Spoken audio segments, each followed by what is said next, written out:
let's crack on with the weekend's action, and we'll kick things off with a Todd Cantwell penalty, which saw Blackburn give Leeds just their third loss of the season, 1-0. It finished at Ewood Park. 3-word reviews for Blackburn. Matthew says Eustace shutout. Albert says John Eustace masterclass. Dave on our Patreon says Justin Peach masterclass. For Leeds, Harry says dull, predictable, flat. Dom says awful away again. Tom says marching on slowly. Yeah, before we get into the game, can we just get any gloating from you out of the way, please, Justin, after you got your outsider prediction right here?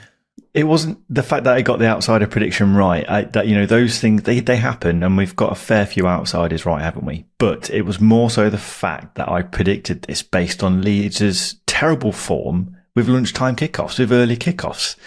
They're now winless since February, last February, our lad, when kicking off in and around lunchtime. So there's that stat, and that's what I'm going to gloat about. And I told you so, and you rubbished it so much. Get in the bin.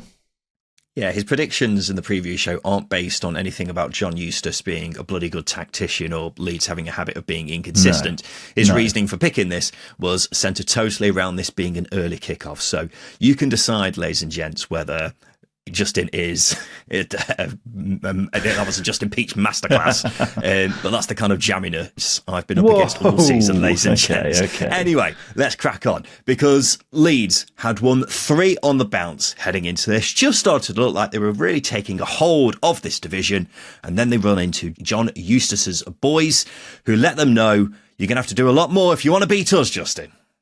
Yeah, it was an interesting game in that sense, but I think the way that Blackburn started pretty much just handed the game to them. Leeds was so flat, whether or not it was because it was an early kickoff. That's another story, and one that we don't need to delve too much into now because we've already trodden that path. But just the way Blackburn started it, Leeds knew they were in a game. And I think that was the big push here. That sluggish start gave the onus to Rovers and John Eustace, and they duly took it. And they didn't look back either, because I wouldn't say they were largely comfortable. They had to manage some certain situations throughout the game. Things got hairy at times, but it was a performance that, for example, pissed off Joe Rodon so much to the fact that he pretty much disrespected the entire town in his post-match press conference. Yeah, he wasn't a happy boy afterwards, was he? But yeah, you're absolutely right, Justin. It would be very difficult to argue that Leeds deserved the win here. They did have chances, but Blackburn had the better of them. It wasn't one of those games where Blackburn scored early and then clung on to the win for dear life. They created plenty of chances for themselves and deserved the 3 points. Leeds did have a goal disallowed for offside fairly late on, which at first I thought was a terrible decision, but it's actually an unbelievable call by the linesman spotting Joe Rodon offside in the build-up. So fair play to him. And that was the closest Leeds game. And overall, Justin, it's a word I've used a few times for Leeds now this season. I thought they were flat. But not only that, They also look vulnerable here as well, because they could have lost this by more. And it's just quite frustrating, really, with Leeds, because Leeds have been stuck in second gear for much of the season, right? We've said that on loads of occasions. But then in the last 3 games, they cruised past Luton in midweek. They had that remarkable win at Swansea last week, and then eased past QPR before that. So it looked to me like Leeds were becoming the team we're all expecting them to be this season. But not for the first time this season. It just feels like one step forward, one step backwards. Yeah, I want to point out, and I do want to stress that teams can have an off day, and that might be a recurring theme today. You look at Middlesbrough midweek against Blackburn, no less. That felt like a Middlesbrough off day, but Blackburn didn't offer as much as they did in this game against Leeds, for example. And the difference in that Borough-Blackburn game was an offside goal. That would have been a draw any other day. If a linesman is a half a yard ahead of himself, would have been a draw. And you can say, okay, Borough had an off day, time to reset. Whereas Leeds here, they had an off day, but they allowed Blackburn to dominate them. And I think when you do have an off day, it's about controlling your opposition as well. And Leeds just didn't get to grips with Blackburn at all. And I think that's the main alarm here. You can be flat, you can have off days. But when you get as comprehensively beaten as this, despite it just being a 1-0 scoreline, Leeds were very well beaten here. That's the main worry for me, and that's what you don't want to seep into, or you don't want to seep into your game going forwards. And that's probably something that might concern Daniel Farke. They were comfortably second best here, It wasn't an even game. And if Blackburn had a more confident strikers or players in form in front of goal, this could have been 2-3 goals. Yeah, I get what you're saying, Justin. You can't expect Leeds to win every game, but the manner of the performance that's should what I was be saying. Better. Yeah. It should be a lot better, shouldn't it? Blackburn are a good side, but I don't think Leeds should be looking second best against them. If Leeds lost and had much the better chances, I could excuse this result, but that wasn't the case at all. And it goes back to what we've been asking from Leeds for so much of this season, and that is consistency. Because that's what wins you promotion. It's what let Leeds down last season. At some point, Leeds are going to have to go on a big winning run or a long unbeaten streak. But right now, what we're seeing is the same thing we saw this time last season, where Leeds would have 3 or 4 great performances and then one bad one. And this season, on plenty of occasions, it's been more a case of 2 good performances and 1 bad one. They've not had the consistency that you'd expect. So, this may be the season where it might be enough to go up, that inconsistency, because you don't have second place getting one of the biggest points tallies ever, like we saw last season. But should a team like Leeds be relying on that? I don't think you should do, particularly when the top 2 race is so competitive this year, Justin. That's my issue here. No, it's a good point to bring up, and you are right. When there's a repeat process happening in terms of them having off days, then you can start to ring the alarm bell a little bit, and it becomes slightly problematic that these occurrences do pop up more often than they should do, especially for a team that are pushing for championship promotion with the squad and resources that they have. You look at Sheffield United, for example, when they were having off days earlier on in the season, they were collecting wins and getting clean sheets, whereas Leeds stutter a little bit more than maybe Sheffield United do. And that's not to say Sheffield United are a better side. There's no comparison there. There's no comparison happening, but it's just the fact that I think Sheffield United possess more of an ability to win ugly, and that's a difference. That can be a difference, and that might just be the character and personality of the players that both sides have got. So it doesn't really matter, what the resources or quality of players you have. You need the right characters, and maybe Leeds are missing them at the moment. Ethan Ampadu's injured; they need him back. That's just one example. So, there are a lot of variables that you can't really assess, but. Could it come down to character? Is it squad quality? Is the squad as strong as we think? There are so many question marks there. I mean, there's every chance that Leeds do suddenly put together an 8 or 9 game winning run like they did last season around the new year. So we'll see. But they have missed the chance to go back top of the league thanks to John Eustace's big brave boys, Justin. And what another great result for them. 3 wins on the bounce now, including this, and being the only team to stop the Middlesbrough juggernaut in midweek. It's very, very impressive from Rovers, Justin. Well, you will be the first to say that, Middlesbrough, firstly, could be title contenders this season or promotion contenders, and Leeds are exactly the same. And Blackburn have come away with a clean sheet in both of those games and 6 points out of both of those games. That's impressive. But I think in the way they won this one against Leeds was probably one of the performances of the season. Not in, the scoreline or anything, but they more or less controlled the game. Leeds did have chances, don't get me wrong, but Blackburn was so much better, and they were brave. I know it sounds condescending, but they were brave. They played it out from the goalkeeper. They wanted to be on their front foot, and the stats do back that up in the game as well. It was a really, really impressive win, and again, scoring from a penalty probably doesn't do that win justice. Their first penalty in 476 days, by the way. Long time. Very long time. Long time, and what a time for it to come. But as I say, the performance doesn't really do the scoreline justice, because it was as comprehensive as a 1-0 could possibly be. Yeah, and when it's against the standard of opposition as well, exactly. It really is that much more impressive, and it's even more impressive when you consider that Blackburn don't have any strikers who are scoring at the moment, because UK Hashi's without a goal in 12 games, Max Hargay's without one in 13, but they're still doing the business elsewhere, restricting Middlesbrough and Leeds to as few chances across these 2 games is very, very impressive. And across these 3 wins, they've had much less possession than their opponents, but that's just what Eustace ball is all about, isn't it? Making the most of the ball when you've got it. And they're bloody good at doing that, because John Eustace is a great manager. He plays to his team's strengths and adapts to whoever it is they're playing. And he's got Blackburn 2 points off the top 6 with a game in hand now, Justin. Dare I say playoffs? I don't think it can be ruled out, Peachy.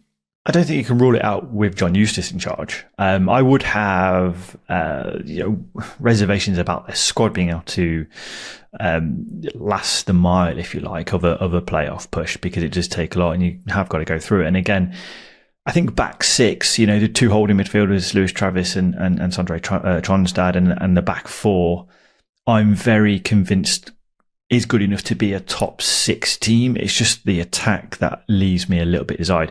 Todd Cantwell is excluded from that because he's a chance creating machine. He's one of the most prolific chance creators in the division. In terms of minutes, they need a goal scorer and they need other players to step up. You've already mentioned Maktar Gay and Yuki Ahashi.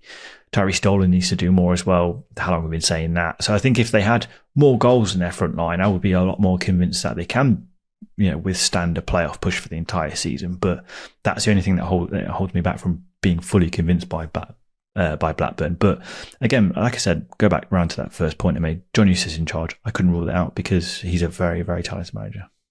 An 83rd minute winner from Tom Davies has left Sheffield United 2 points clear at the top of the Championship. It's after they beat Sunderland 1-0 on Friday night. 3-word reviews for Sheffield United. Kerry says good last 20. Bob says another clean sheet. Jake says super Tommy Davies. Christopher says back to top for Sunderland. Andy says the better team. Joseph says so bloody annoying. Tony says we were robbed. Yeah, a crazy game. We had 2 sendings off, a saved penalty, and that was just in the first half, Justin. Yeah, the sight that I'll take away from that first half is Harry Souttar standing over the referee Gavin Ward when he was getting booked. The size difference was incredible. Honestly, that was one of the funniest sights I think I'll see this season, and I'll see the referee dishing out the red card and Harry Souttar accepting it. But it was a crazy game, a low scoring one again. But it was one for the crowd, one for the audience that was watching at home as well. Good Friday night game under the lights, and exactly what you need. But yeah, Sunderland will be kicking themselves not to take anything away from that. Yeah, 100%. Sunderland were much the better team in that first half, which I certainly wasn't expecting given the form of these two sides. 18-year-old Tom Watson looks a superb player if Sunderland needed any more unbelievably talented youngsters. But then they had loads of chances and just couldn't get them on target. And it was a bit strange watching 10v10 for the entirety of the second half, but it was certainly different. And then a brilliant moment for Tom Davies to score the winner, a guy who has been properly stuck in the wilderness with regards to his career, hasn't he? Once a very promising young player at Everton, but ended up having to leave because he just wasn't getting a look in, went to Sheffield United, but has had such a stinking time with injuries. He's been unavailable for 44 of the last 54 league games because of injury, which is ridiculous, really, isn't it? And I imagine a lot of people forgot he was even at Bramall Lane. So a magical moment for him getting the winner here, Justin. Yeah, it is a great moment for him. When you've got a player, it doesn't matter who they are, where they've come from, if they've been out for such a long time and they have that moment, not only to score a goal, but a end of the game, if you like, winner at home when you're pushing for promotion. I don't think there's a better feeling than that in football. It's certainly one of the best if you're not, a top 4 team chasing, European glory or domestic glory. So yeah, that moment for Tom Davies is probably a reminder to himself that he is still, a talented footballer. And I think, staving off injuries and getting game time, Chris Wilder, like we said many, many times, is the perfect manager for him. The best bit was he was just so happy he had no idea how to celebrate. He's never been a goal scorer, has he? Either. Not even at Everton. So no. You can imagine why he was a bit stuck on the old celebration. Yeah, just a beautiful moment that Championship football sometimes conjures up every so often, and you just got to love it, haven't you? And it means Sheffield United, Justin, have now won 19 points from an available 21. They've won their last 8 games at Bramall Lane. And just following on from what we were saying about Leeds, this is the sort of form you expect to see from an automatic promotion side / title winner, isn't it? This is the consistency that we're expecting to see from Leeds, but Sheffield United are the side who are showing it more than anyone. I think the crazy thing is, I don't know whether this is a bit of a slide towards Sheffield United. I think they've won more games not playing well than they have playing well, if that makes sense. I've not seen Sheffield United in top gear, and this was another example of Sheffield United being able to last the mile of a game, being able to get through a 90 minutes, not being at your best and coming away with a 1-0 win. I think that speaks a lot to the character of the players, the personalities that they've got. They dig in. Again, it's not to suggest the Leeds players don't, but again, you've got a manager in Chris Wilder who will want to instill that mentality into his team.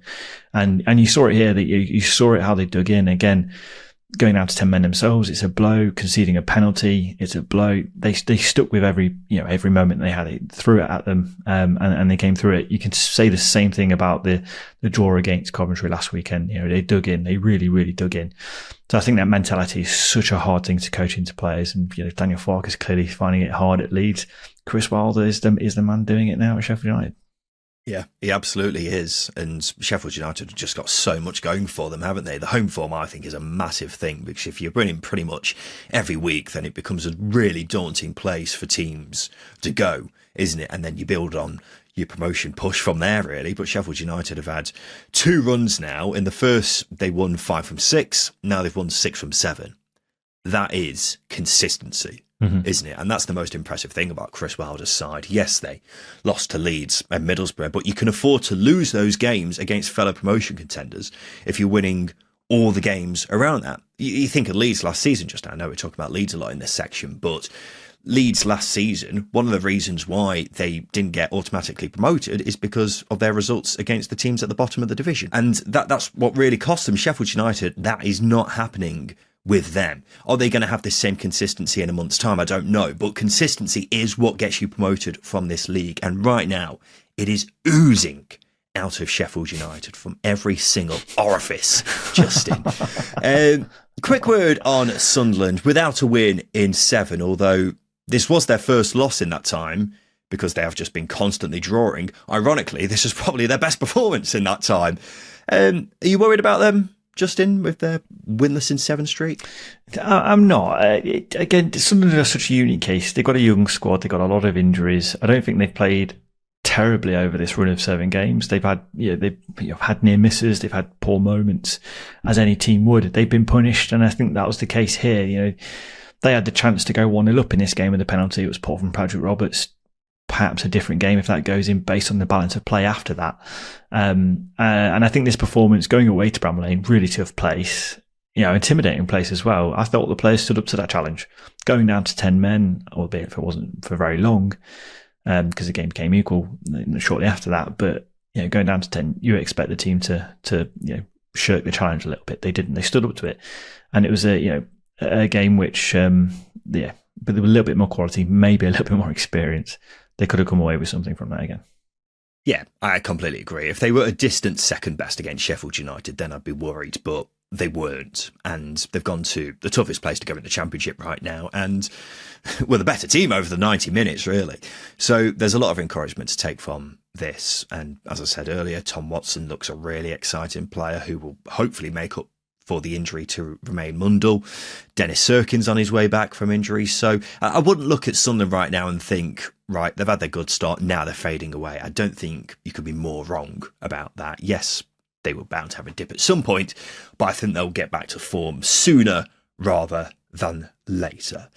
Let's go to Hull, who lost their first game since the sacking of Tim Volter. They were beaten 3-1 away at Middlesbrough. 3-word reviews for Borough. JH says simple win, comfortable. Fletcher says absolutely fucking class. Jamie on our Patreon says, bear with me, Justin, Galactico Finadine Azazidan. There you go. I knew as soon as I wrote that down it was going to be a difficult one to do. But just to look at a pretty simple win for Michael Carrick's side here. Borough much the better side at 2-0 up. Hull did start to make it slightly uncomfortable after pulling a goal back, but then Tommy Conway killed the game off by making it 3-1. Yeah, it was an impressive display and a good reaction to the midweek defeat to Blackburn as well. And again, another highlight to the quality and depth that they've got. Bergsorg's come in, done really well. Tommy Conway's come in and got a brace. Dan Barlasser, Hayden Hackney in that double pivot in midfield, doing a really good job. And obviously the other players doing the business like Finazaz and Ben Doak as well. So again, it's just another nod to the quality and depth that they've got, that they can bring these players back in and rotate the squad where needed. But yeah, I think the way they attack is great. It was a bit of a tight first half, but second half just opened up. And Middlesbrough, in the form that they're in, they killed Hull, and it was a really impressive performance. Again, a lot of individuals were at top gear today or yesterday, sorry, and you showed that. You saw that. Finazaz on the score sheet again with a very well taken goal. I don't want to over exaggerate, he might be the best player on the planet right now. He's just on fire, and it's seen Borough move up to 5th, 6 points off the top 2. Now, Justin, we briefly spoke about whether Michael Carrick's side are a top 2 contender last week. You had a bit of scepticism about that. Is that still the case for you? It's not scepticism, it's just being measured, isn't it? I think this is a question definitely worth raising in a few weeks, because this is a make or break month for a lot of teams, I think, December. And they're coming off the back of a defeat.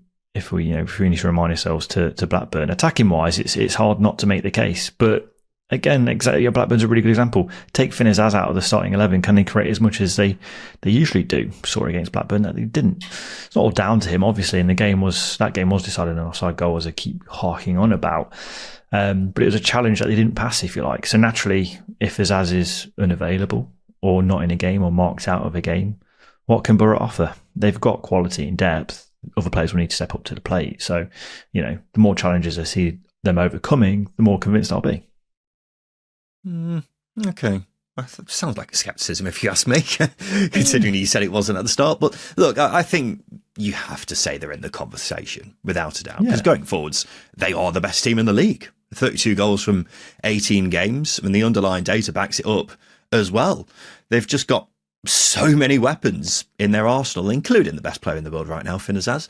And I fully accept he is a crucial part. He is a crucial cog in that team, but I still think the Blackburn game in midweek was just a blip, really, from a Borough perspective. I wouldn't take too much notice of that in terms of holding that against them. I get that there'll be concerns about them at the back, Justin, but last season Ipswich showed you can get promoted while still leaking goals, and the underlying data shows actually they've been unlucky to concede as many goals as they have, and they've actually been better than Carlos Corberán's West Brom defensively. So I think they have to be taken seriously, and it would be daft to completely rule them out, especially with Michael Carrick in charge, who is just a fantastic manager, as we all know at this stage.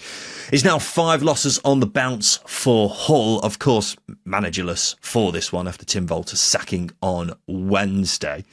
They'll be hoping to sort that out as soon as possible with the number of losses that they're having at the moment. The bookies' favourite for the job is Slavisa Jokanovic. He's reportedly the leading contender. Good to hear him mentioned again, Justin. What do you think about that one? I think, if you're a long time listener to the show, you'll know I do really like Slavisa Jokanovic.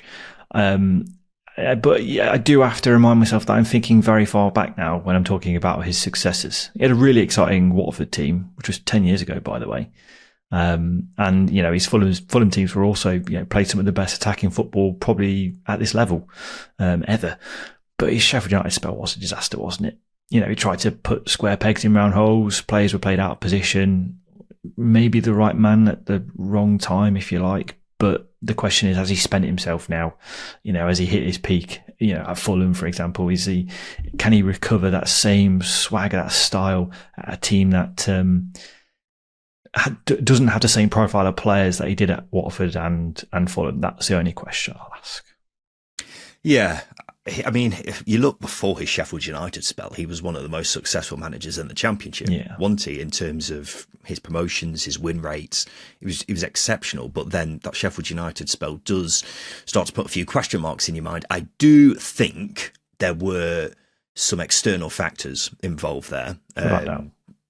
But at the same time, that was an insanely talented team, and they eventually got into the playoffs, but only after Jokanovic was sacked. So I don't know, that Sheffield United spell does put doubt in my mind, but I think he is deserving of another crack at this level because of what he has done previously. Has he still got the fire that he once had when he first came to England?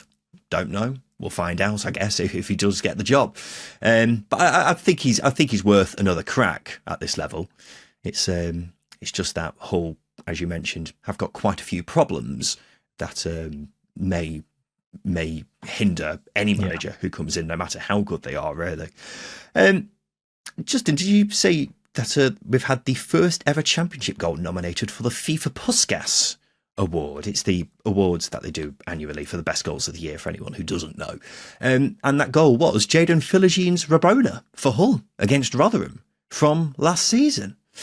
Got to be said, not bad going for an own goal, that, is it, Justin? I'm glad you said it. It was a fucking own goal. Come on, that was an own goal. Do your research, guys. There's a great fan clip. We can send it to FIFA. There's a great fan clip that outs that goal. I don't want to take it from Jadon Philogene, supremely talented player, but it was an own goal. You cannot have own goals in the Puskás Award as an award nominee. I mean, I am only joshing when I say it's an own goal, but it's definitely taken a deflection.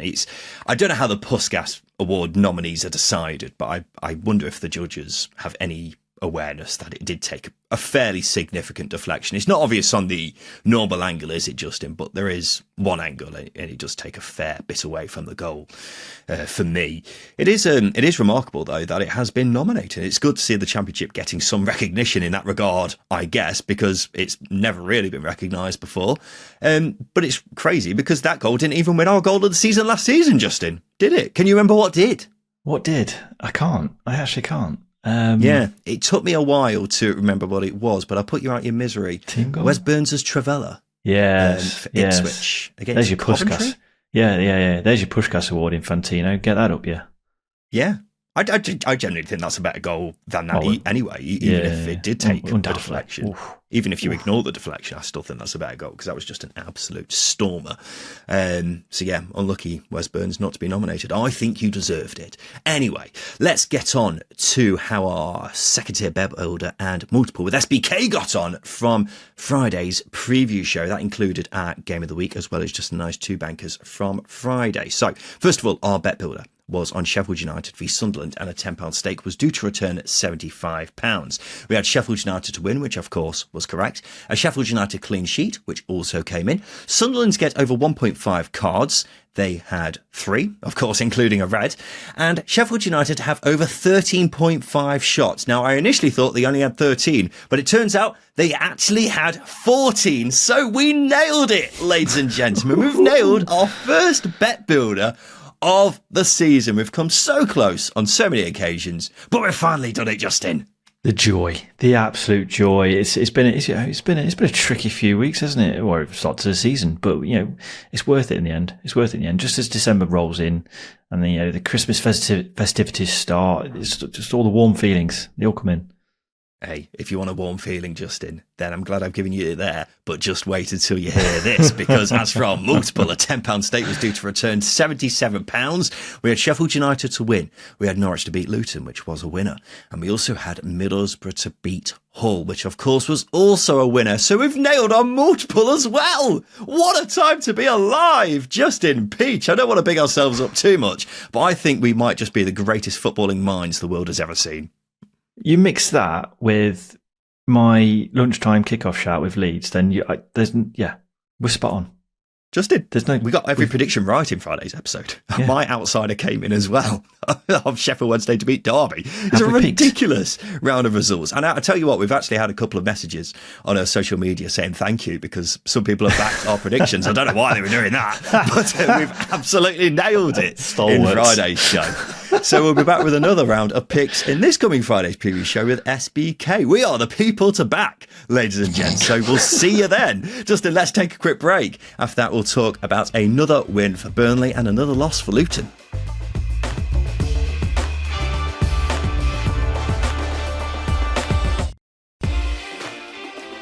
Welcome back to the Second Tier Podcast, and it's now time for us to reveal the latest winner of Jameson's Weekend Hero, because every single week we're asking you to nominate a fellow Championship fan that you believe deserves recognition. Now, it could be someone who drove you to a recent away day, or it could be a friend or relative who got you into supporting your club in the first place. Whatever it is, we want to find out. So to nominate your Jameson Weekend Hero from this weekend, send us a voice note now on WhatsApp explaining your nomination. The number is in the show notes. And of course, if we pick you, you'll win a bottle of Jameson to share share with your winner. But on to this week's nomination. We've got this message from George, who wanted to nominate his friend Jesse. Hey, I'm George. I'm a QPR fan. My nomination for this week is my mate Jessie. So not only has Jessie helped me through thick and thin outside of football, she's been almost the sole reason I've kept going to Loftus Road. She's organised every pre-match meet-up for as long as I can remember. Even when I've not been feeling it, she's forced me to meet her at the Anglesey Arms before making the Walk Up. She also introduced me to QPR Forum, Loftus, which is just an endless source of enjoyment for me. So cheers, Jessie. You've made being a QPR fan really, really fun, and sometimes recently that's not been easy. Justin, I can emphasise a lot here with George because, when Derby got relegated to League One, it was a bit of a pain at times, having to drag myself to watch us face, I don't know, Port Vale at home. But people like Jesse keep you going to these games and keep you in touch with your club. Do you know what I mean? Yeah, and again, with QPR not doing very well, to be very polite, over the past 5, 6, 7, 8 years, however long it's been, Jesse's kept George going to games. And again, you've got to completely admire the perseverance there of pulling George out of that I wouldn't say anti-QPR rut, but certainly, not loving him as much. Yeah, Jesse is a true hero, a weekend hero, you might say, Justin. So let's raise a glass of Jameson ginger and lime to Jesse. A quick swig from Justin and I. Oh, delicious. Wow. And of course, we've had 4 brilliant Jameson Weekend heroes in November, so we're putting it to a poll as per usual. Who deserves the title of Jameson Hero of the Month? We've had Leeds fan Dave, who nominated himself for getting his children into football. Norwich fan Jeanette, who took her nephew down to Carrow Road. Philip, who's 94 years young and has been a Plymouth fan all his life. And QPR fan Jesse, who you just heard about there. You can vote for your favourite on X and Instagram at Second Tier Pod. The winner will win a Second Tier football shirt, a special Second Tier football shirt. And remember, you can nominate your Jameson Weekend hero right now by sending us a voice note on WhatsApp. The number is in the show notes, so just 60 seconds explaining your nomination and you'll be in with a chance of winning a bottle of delicious Jameson. You must be over 18 to enter, UK only, and T's and C's apply. Let's get back on to some of the action from across the weekend. And Luton and Rob Edwards have now lost 6 in a row on the road this season after being beaten 4-2 at Norwich. 3-word reviews for Norwich. Aaron on our Patreon says Cernak has arrived. Kevin says Norwich are back. For Luton, James says cock-ups galore. Phil says players to blame. Skeeter on our Patreon says we're bloody shite. It was actually 2-2 up until the 80th minute. Luton gave Norwich a good game here, I thought, Justin.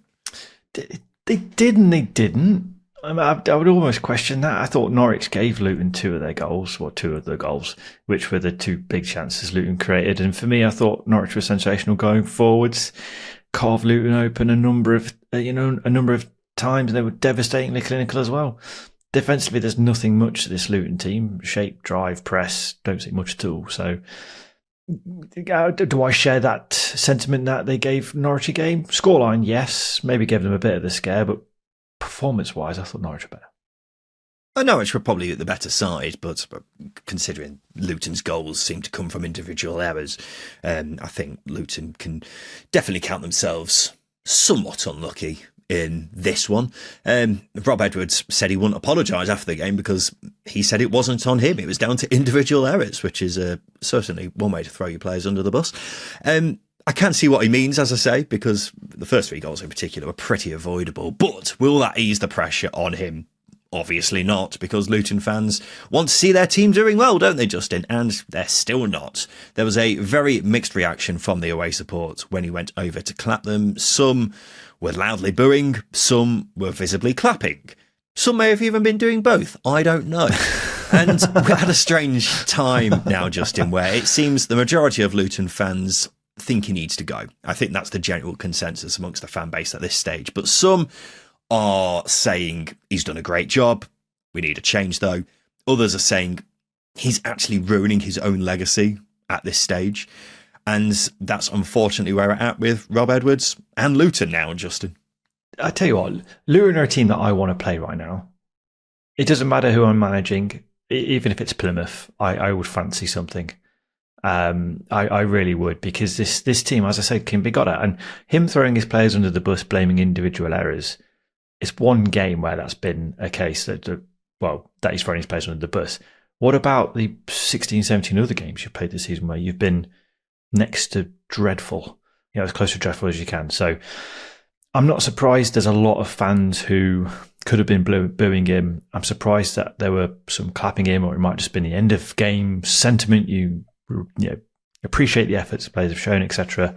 But for me, it's just really hard to justify Rob Edwards still being in a job. And I think some of them are right. I think his legacy has been ruined. At what point do we consider Luton being in a relegation scrap as well? The squad is too good to be down there. It really is. So it's clear that manager's not putting confidence in the players, and the players aren't responding to what he's offering. Therefore, unfortunately, you need to change things. Yeah, I blindly assume that won't be the case, but as the weeks go by and Luton aren't improving, then maybe it's something you've got to reconsider. Well, Justin, you were just talking about Edwards still in the job somehow, some might say. But reports from today say if Luton do sack Edwards, they will have to pay him £1.5 million in compensation, and that's because he only signed a new contract in the summer, which is now obviously looking like a massive misstep. I've seen a lot of people say £1.5 million is not that much, and no, it's not a lot compared to a transfer fee for a player, for example, but it is a lot of money for the standards of sacking a manager, particularly at championship level, isn't it, Justin? Let's throw this out. £1.5 million is more than Luton have paid for a player prior to their Premier League push for a long time. I think Carlton Morris was upwards of £1 million. So £1.5 million to sack a manager would have got Luton several players 3 or 4 years ago. So this is quite a hefty fee for a team that still doesn't. You generate a lot of money commercially. Yes, they've got parachute payments. Yes, they're very good at selling players at peak value, etc. But it's still a lot of money for a team who typically do not pay a lot for players, barring Mark McGuinness this summer and any players they've signed in going into the Premier League. It's £1.5 million is a hefty sum for a team whose commercial revenue is very small outside of parachute payments. Yeah, it does somewhat explain why Luton have been reluctant to pull the trigger, doesn't it? But look, Norwich are properly back to winning ways now, aren't they? Back-to-back wins for them, and it certainly helps when your £9 million forward finally finds his shooting boots, doesn't it? Ante Cernak with 2 goals here, scored in midweek as well. Prior to that, he only had the 1 goal. So it's good to see him starting to get going, Justin. Yeah, he's looking better as the games go on. He's obviously scoring against Plymouth midweek, as you mentioned, got a couple of goals and assists, 20 years old. It's always going to take time for any player to settle wherever they come from, but he's looking more and more comfortable. He's played the 5th most minutes for Norwich prior to this week. And he's to be blunt, he's been in and out of games and largely ineffective, but his positioning for his goals against Luton was brilliant. He was clinical as well and really impressive. So, yeah, it's good that he's showing up, and it's just another bow to Norwich's attacking armoury. Yeah, well, considering he cost £9 million, the expectations were high for him, weren't they? But we have got to remember he is only 20 and he's new to the country too, so there need to be patience with him, and hopefully that's now paying off. And it's coming at a good time, isn't it, with Josh Sargent being out injured. And I mean, Boy Science has had no problem finding the back of the net recently, but it helps that someone else might be doing that now too. And if Norwich forked out $9 million for him, they clearly think he's capable of big things. So I'm excited to see how he develops. Let's go to Burnley, who made it 4 wins from 4 after a 2-0 victory away at Stoke. 3-word reviews for Burnley. John says another clean sheet. Reese says looking much better. Rupert says we march on. For Stoke, Joe says simply outclassed. Nick says another difficult watch. We and other Championship fans have given Burnley a lot of stick this season for having a lot of possession and struggling to turn it into chances and just being a bit dull in general. But credit where credit's due, they have been a lot better in this winning run, haven't they? Have been fully deserving of these 4 wins, I think.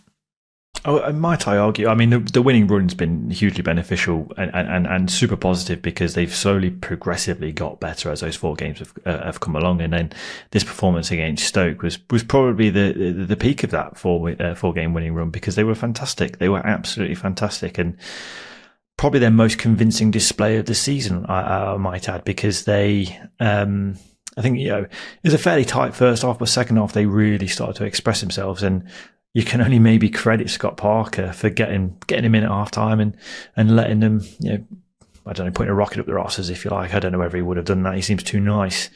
But it's that sort of vibe that you get from it, because the second half performance was just miles ahead of the first half performance. So, yeah, lots of chances created. Got into some really good areas, into the 6-yard box. Finally, I mean, J. Rodriguez might have only scored a tap in, but for Burnley to score a goal in the 6-yard box, very rare.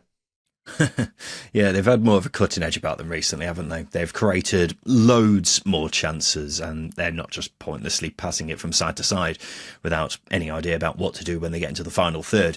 And they have kept 10 clean sheets from 12 games now, which is just an insane record, isn't it? I think they have been somewhat fortunate in some games for that record to be as good as it is. I will point out, Stoke, for example, had some good chances against Burnley.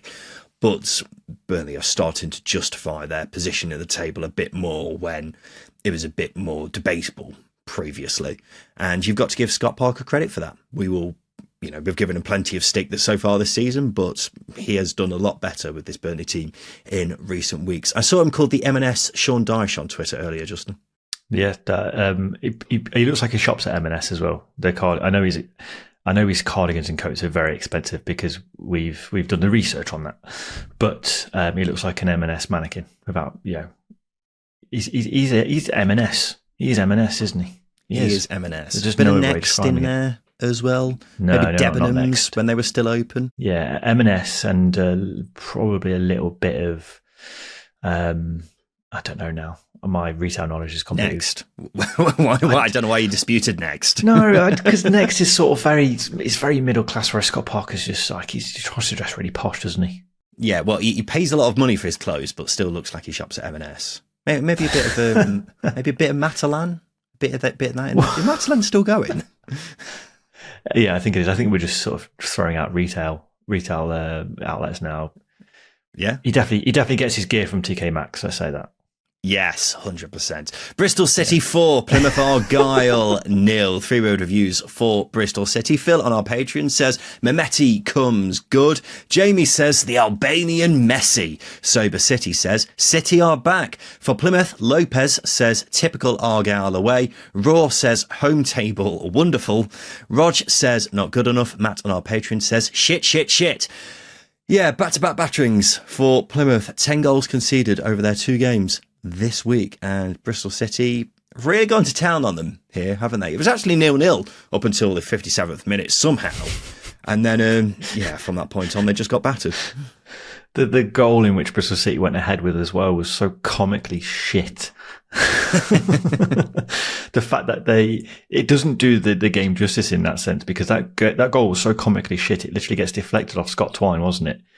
Because Dan Grimshaw, the amount of wonder saves he had to make up until that point to keep Plymouth in the game was utterly ridiculous. And again, you can criticise Bristol City for not taking any of those chances, but my goodness, Dan Grimshaw in the Plymouth goal was unreal.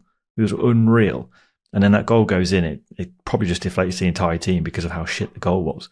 But yeah, this was such a comprehensive, easy win for Bristol City that there's not much else to say really other than that.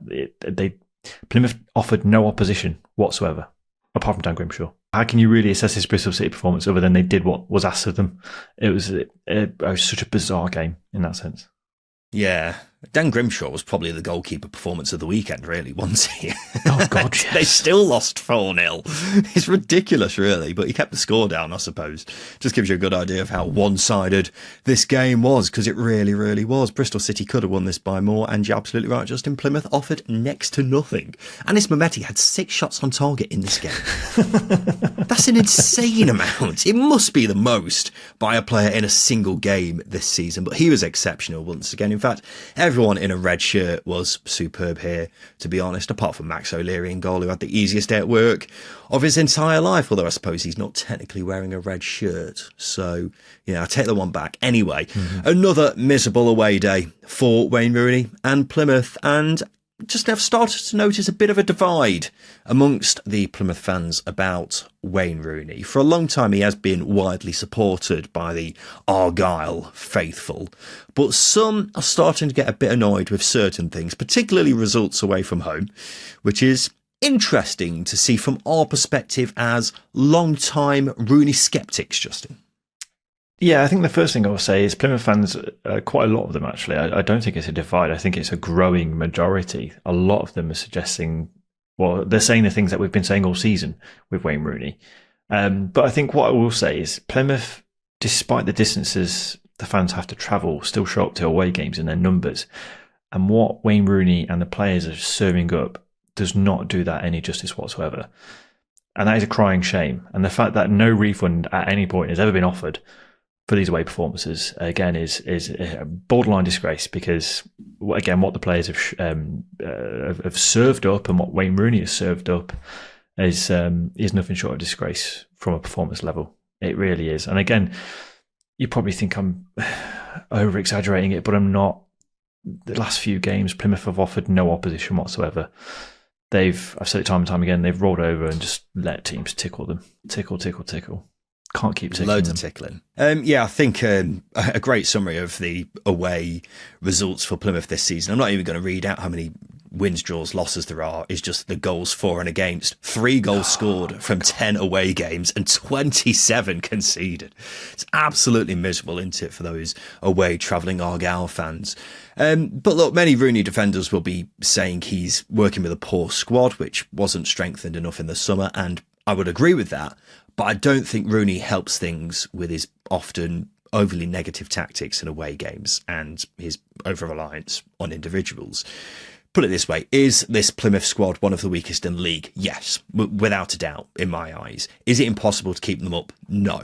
And right now, I think they're well on course to go down. So that's what I would say on Rooney. It's a bit of a balancing act, but I think everyone's failing in some sort of way at Plymouth. And Frank Lampard was rescued from a defeat in his first game in charge of Coventry City, thanks to an 88th minute penalty, which saw them draw 2-2 at home to Cardiff. 3-word reviews for Coventry. Sky Blue Cal on our Patreon says, very little passion.